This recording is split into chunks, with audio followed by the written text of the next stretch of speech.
ঈদের দিন পূর্ণাঙ্গ উৎসব ভাতার দাবিতে কালো পতাকা বিক্ষোভ মিছিল করেছে বেসরকারি স্কুল ও কলেজের শিক্ষক কর্মচারীরা।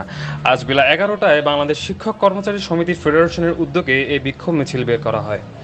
নগরীর ফকিরবাড়ি রোডদলীয় কার্যালয় প্রাঙ্গণ থেকে বিক্ষোভ মিছিল বের করা হয়। মিছিলটি নগরীর বিভিন্ন সড়ক প্রদক্ষিণ করে সদর সড়কে টাউন হলের সামনে এসে শেষ হয়। এরপর সেখানে বিক্ষোভ সমাবেশ অনুষ্ঠিত হয়।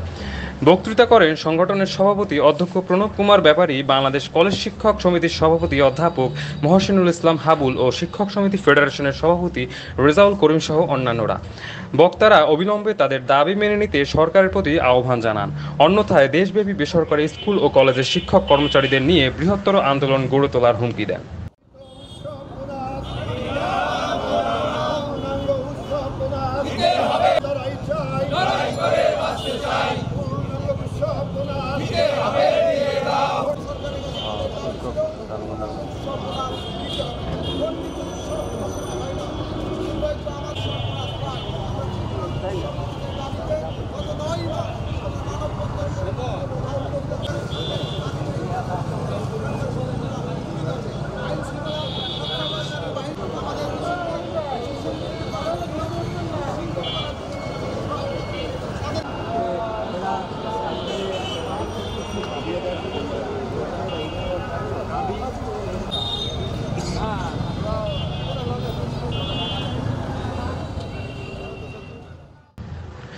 সুপ্ত কর্মকার, নিউজ ডেস্ক, রিপোর্ট 71।